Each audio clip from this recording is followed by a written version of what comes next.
Hello friends, welcome to the my study channel express academy पर आपका स्वागत है।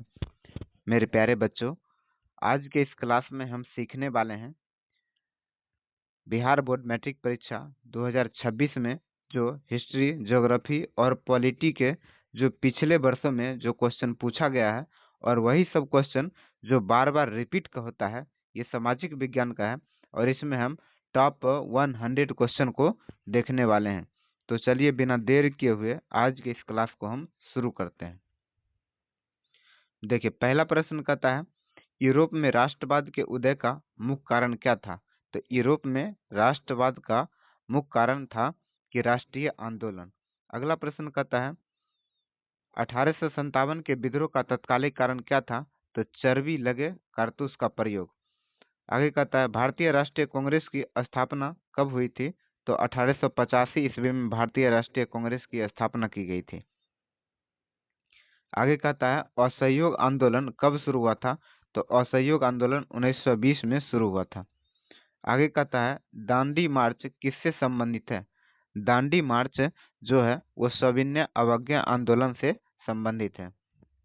प्रश्न नंबर 6 कहता है भारत छोड़ो आंदोलन कब शुरू हुआ था। तो 1942 में भारत छोड़ो आंदोलन शुरू हुआ था। प्रश्न नंबर 7 कहता है फ्रांस की राजक्रांति कब हुआ था। तो फ्रांस की राजक्रांति 1789 में हुआ था। रूस की क्रांति कब हुआ था। रूस की क्रांति 1917 में हुआ था। आगे कहता है प्रिंट संस्कृति से क्या लाभ हुआ था। विचारों का प्रसार हुआ था। आगे कहता है भारत में पहली रेल कब चली थी। तो 1853 में भारत की पहली रेल चली थी। गांधी जी दक्षिण अफ्रीका से भारत कब लौटे थे। तो 1915 ईस्वी में गांधी जी दक्षिण अफ्रीका से भारत लौटे थे। आगे कहता है रोलेक्ट एक्ट कब लागू किया गया था। तो रोलेक्ट एक्ट 1919 में लागू किया गया था। प्रश्न नंबर 13 कहता है जालियांवाला बाग हत्याकांड कब हुआ था। तो 13 अप्रैल 1919 को हुआ था। तो इसका राइट आंसर आ जाएगा 1919। आगे कहता है खिलाफत आंदोलन किससे संबंधित था। खिलाफत आंदोलन किससे संबंधित था। तो तुर्की से संबंधित था। आगे कहता है स्वदेशी आंदोलन कब हुआ था। स्वदेशी आंदोलन 1905 में हुआ था। प्रश्न नंबर 16 कहता है बाल गंगाधर तिलक का नारा क्या था। तो स्वराज मेरा जन्मसिद्ध अधिकार है। प्रश्न नंबर 17 महात्मा गांधी को राष्ट्रपिता किसने कहा था। तो सुभाष चंद्र बोस ने कहा था। आगे कहता है भारत को आज़ादी कब मिली थी। भारत को जो आज़ादी है 15 अगस्त 1947 को मिली थी।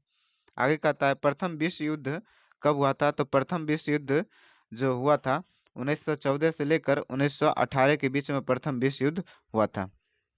द्वितीय विश्व युद्ध कब हुआ था। तो 1939 से 1945 में द्वितीय विश्व युद्ध हुआ था। आगे कहता है कांग्रेस का पहला अधिवेशन कहाँ में हुआ था। मुंबई में हुआ था कांग्रेस का पहला अधिवेशन। आगे कहता है गांधी जी का जन्म कब हुआ था। तो गांधी जी का जन्म हुआ था गांधी जी का जन्म कब हुआ था 1869 ईस्वी में हुआ था। आगे कहता है प्रश्न नंबर 23 भारत छोड़ो आंदोलन का नारा क्या था। भारत छोड़ो आंदोलन का नारा क्या था। करो या मरो भारत छोड़ो आंदोलन का नारा था। आगे कहता है प्रश्न नंबर 24 सुभाष चंद्र बोस ने आजाद हिंद फौज की स्थापना कहाँ में किया था। तो सिंगापुर में किया था। आगे कहता है अंग्रेजों ने भारत में शासन शुरू किया था कब। अंग्रेजों ने भारत में शासन शुरू किया था कब से 1757 से शुरू किया था। आगे है भूगोल का प्रश्न है। कहता है भारत में सबसे अधिक वर्षा कहाँ में होता है। तो उत्तर पूर्वी भारत में होता है। काली मिट्टी किस फसल के लिए उपयुक्त होती है। तो काली मिट्टी कपास के लिए सबसे ज्यादा उपयुक्त होती है। भारत का सबसे लंबा पर्वत कौन सा है। भारत का सबसे लंबा पर्वत हिमालय पर्वत है। आगे कहता है मानसून भारत के किस दिशा में आता है। मानसून भारत में किस दिशा से आता है। किस दिशा से आता है। तो दक्षिण पश्चिम से आता है मानसून। भारत की सबसे लंबी नदी कौन सी है। भारत की सबसे लंबी नदी गंगा नदी है। लाल मिट्टी में किस तत्व की कमी होती है। तो नाइट्रोजन की कमी होती है। आगे कहता है जूट की खेती मुख्यतः कहाँ में किया जाता है। तो जूट की खेती मुख्यतः पश्चिम बंगाल में की जाती है। आगे कहता है भारत में सबसे अधिक जनसंख्या वाला राज्य कौन सा है। भारत में सबसे अधिक जनसंख्या वाला राज्य मध्य प्रदेश है, यानी सॉरी उत्तर प्रदेश, जिसे यूपी कहा जाता है। यूपी यानी उत्तर प्रदेश, इसका हो जाएगा राइट आंसर। खनिज संसाधन का उदाहरण है। खनिज संसाधन का उदाहरण इसमें से कोयला एक खनिज संसाधन का उदाहरण है। मरुस्थलीय मिट्टी कहाँ में पाई जाती है? तो मरुस्थलीय मिट्टी राजस्थान में पाई जाती है। आगे कहता है भारत में गेहूं की खेती किस मौसम में होती है? भारत में गेहूं की खेती रबी के किस मौसम में? रबी फसल में होता है, यानी रबी के मौसम में होता है। धान किस किस्म का फसल है? धान जो होता है वो धान किस किस्म का फसल है? धान एक खरीफ फसल होता है। भारत में सबसे भारत में सबसे बड़ा डेल्टा कौन सा है? तो इसको बोलते हैं गंगा ब्रह्मपुत्र डेल्टा। आगे कहता है 39 नंबर, वनों की कटाई से क्या होता है? मृदा अपरदन की संख्या बढ़ जाती है। आगे कहता है भारत का सबसे छोटा राज्य कौन सा है? गोवा भारत का सबसे छोटा राज्य है। प्रश्न नंबर 41 कहता है भारत में सबसे अधिक कोयला कहाँ में पाया जाता है? तो झारखंड राज्य में सबसे ज्यादा कोयला पाया जाता है। भारत की राजधानी किस नदी के किनारे स्थित है? तो यमुना नदी के किनारे स्थित है। जनसंख्या वृद्धि का मुख्य कारण क्या है? जन्म दर। आगे कहता है प्रश्न नंबर 44, भारत का मानक समय किस पर आधारित है? भारत का मानक समय जो है वो किस पर आधारित है? भारत का मानक समय किस पर आधारित है? तो मिर्जापुर से आधारित है। चाय की खेती कहाँ में होती है? सर्वाधिक चाय की खेती असम में होती है, भारत में। आगे कहता है भारत में सबसे अधिक वर्षा वाला स्थान कौन सा है? भारत में सबसे अधिक वर्षा वाला स्थान माउंटेन है। सिंचाई का मुख्य स्रोत क्या होता है? सिंचाई का जो मुख्य स्रोत है वो वर्षा के जल से सिंचाई होता है। आगे कहता है भारत में कुल कितने भौतिक प्रदेश है? भारत में कुल कितने भौतिक प्रदेश है? 5 भौतिक प्रदेश। प्रश्न नंबर 49 कहता है भारत में सबसे बड़ा पठार कौन सा? भारत का सबसे बड़ा पठार है वो दक्कन का पठार है। आगे कहता है कि नदी घाटी परियोजना का लाभ क्या होता है? नदी घाटी परियोजना का सिंचाई भी होता है, विद्युत भी बनता है, बाढ़ का नियंत्रण भी होता है, यानी उपरोक्त में से सभी हो जाएगा। आगे कहता है कि लोकतंत्र की विशेषता क्या है? लोकतंत्र की विशेषता जनता की भागीदारी होती है। लोकतंत्र की विशेषता जनता की भागीदारी होती है। भारत का संविधान कब लागू किया गया था? भारत का जो संविधान है वो 26 जनवरी 1950 ईस्वी में लागू किया गया था। भारत के राष्ट्रपति का चुनाव कौन करता है? निर्वाचक मंडल के द्वारा होता है। भारत में प्रधानमंत्री का चयन कौन करता है? भारत में प्रधानमंत्री का चयन राष्ट्रपति के द्वारा किया जाता है। संघीय शासन में शक्ति का बंटवारा किसके बीच होता है? केंद्र राज्य के बीच में होता है। भारत में कुल कितने राज्य हैं? तो भारत में कुल मिला के 28 राज्य हैं। लोकतंत्र में चुनाव कितने समय पर होता है? कितने समय पर होता है? लोकतंत्र में चुनाव 5 वर्ष पर होता है। संविधान का संरक्षक कौन होता है? संविधान का जो संरक्षक होता है वो सर्वोच्च न्यायालय होता है। लोकसभा का जो कार्यकाल होता है वो 5 वर्षों का होता है और राज्यसभा का कार्यकाल 6 वर्षों का होता है। राज्य का मुखिया कौन होता है? राज्य का जो मुखिया होता है वो राज्यपाल के द्वारा किया जाता है। लोकतंत्र में कानून कौन बनाता है? लोकतंत्र में कानून विधायिका के द्वारा कानून बनाया जाता है। भारत में सबसे बड़ा भारत में सबसे बड़ा लोकतंत्र क्यों है? भारत में सबसे बड़ा लोकतंत्र क्यों है? क्योंकि यहाँ पर जनसंख्या सबसे अधिक है। एक दलीय शासन किस देश में है? एक दलीय शासन जो है वो चीन में है। भारतीय संविधान कितने भागों में बटा है? जो भारत का जो संविधान है वो 22 भागों में बटा है।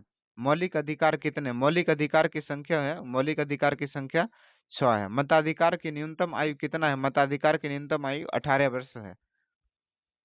लोकसभा का नेता कौन होता है? लोकसभा का जो नेता होता है वो प्रधानमंत्री लोकसभा का नेता होता है। राज्यसभा का अस्थायी अध्यक्ष कौन होता है? राज्यसभा का अस्थायी अध्यक्ष जो होता है उपराष्ट्रपति होता है। न्यायपालिका का मुख्य कार्य क्या होता है? न्यायपालिका का मुख्य कार्य न्याय देना होता है। न्यायपालिका का मुख्य कार्य। भारत में कितनी केंद्र शासित प्रदेश है? भारत में 8 गो केंद्र शासित प्रदेश है। भारत का सर्वोच्च न्यायालय कहाँ है? भारत का जो सर्वोच्च न्यायालय वो दिल्ली में स्थित है। लोकतंत्र में विपक्ष का क्या काम है? लोकतंत्र में विपक्ष सरकार की आलोचना करता है। भारत के पहले राष्ट्रपति, ऑप्शन नंबर ए। आगे कहता है भारतीय संविधान किससे प्रेरित है? भारतीय संविधान ब्रिटेन से, अमेरिका से, आयरलैंड, उपरोक्त में से सभी से प्रेरित है। चुनाव आयोग किससे संबंधित होता है? चुनाव जो आयोग होता है वो चुनाव से संबंधित रखता है। अर्थशास्त्र का प्रश्न है, मुद्रा का मुख्य कार्य क्या? मुद्रा का मुख्य कार्य होता है विनिमय का माध्यम करना। वैश्वीकरण का अर्थ क्या होता है? वैश्वीकरण का जो अर्थ होता है अंतर्राष्ट्रीय व्यापार। भारत की राष्ट्रीय आय में सबसे बड़ा योगदान किसका होता है? सेवा क्षेत्र का होता है। बेरोजगारी का अर्थ क्या होता है? बेरोजगारी का अर्थ होता है कि काम की इच्छा के बाद भी काम न मिलना, बेरोजगारी कहलाता है। बैंक का मुख्य कार्य क्या है? बैंक का जो मुख्य कार्य होता है धन जमा करना, या इसमें से ऑप्शन रहता धन का निकासी करना भी हो सकता था, लेकिन इसमें ऑप्शन में नहीं है। सहकारी संस्था का उद्देश्य क्या है? सहकारी संस्था का उद्देश्य होता है सेवा प्रदान करना या सेवा देना। उत्पादन के कितने कारक होते हैं? उत्पादन के जो होते हैं वो 4 कारक होते हैं। आगे कहता है प्राथमिक क्षेत्र किससे संबंधित है? प्राथमिक जो क्षेत्र है वो कृषि से संबंधित है, प्राथमिक क्षेत्र। द्वितीयक क्षेत्र किससे जुड़ा हुआ रहता है? उद्योग से द्वितीयक क्षेत्र जुड़ा रहता है। तृतीयक क्षेत्र क्या प्रदान करता है? तो सेवा प्रदान करता है। मुद्रा किसके द्वारा जारी किया जाता है? मुद्रा किसके द्वारा जारी किया जाता है? आरबीआई के द्वारा मुद्रा जारी किया जाता है। गरीबी रेखा से नीचे रहने वाले कहलाते हैं, क्या कहलाते हैं? गरीब कहलाते हैं। विदेश व्यापार का अर्थ क्या होता है? विदेशी व्यापार का जो अर्थ होता है वो दो देशों के बीच व्यापार करना या विदेशी व्यापार का अर्थ कहलाता है। आय का मुख्य स्रोत क्या है? आय का जो इसमें मुख्य स्रोत होता है, आय का मुख्य स्रोत रोजगार कहलाता है। आय का मुख्य स्रोत रोजगार। आर्थिक विकास का संकेत क्या है? आर्थिक विकास का संकेत आय में वृद्धि या आय की वृद्धि। भूकंप की तीव्रता मापने का पैमाना को क्या कहते हैं? रिएक्टर स्केल के नाम से जाना जाता है। बाढ़ किस कारण से आता है? अत्यधिक वर्षा के कारण बाढ़ उत्पन्न होता है। चक्रवात मुक्ता कहाँ में आता है? चक्रवात मुक्त तटीय क्षेत्र में चक्रवात आता है। सूखा किससे होता है? सूखा जो होता है वो कम वर्षा के कारण सूखा उत्पन्न होता है। भूस्खलन कहाँ होता है? भूस्खलन जो होता है वो पहाड़ी क्षेत्र में सबसे ज्यादा भूस्खलन होता है। आपदा प्रबंधन का मुख्य उद्देश्य क्या है? आपदा प्रबंधन का मुख्य नुकसान कम होना। आपदा प्रबंधन का मुख्य उद्देश्य क्या है? नुकसान कम होना। आगे कहता है सुनामी किस कारण से आता है? सुनामी जो होता है समुद्र में भूकंप के कारण सुनामी आता है। बाढ़ के समय सबसे सुरक्षित स्थान क्या है? बाढ़ के समय में सबसे सुरक्षित स्थान सबसे ऊंचा स्थान होता है। आपदा आने से पहले की तैयारी क्या कहलाती है? आपदा आने से पहले की तैयारी रोकथाम कहलाती है। आपदा के बाद की प्रक्रिया क्या कहलाती है? आपदा के बाद की प्रक्रिया पुनर्वास कहलाती है।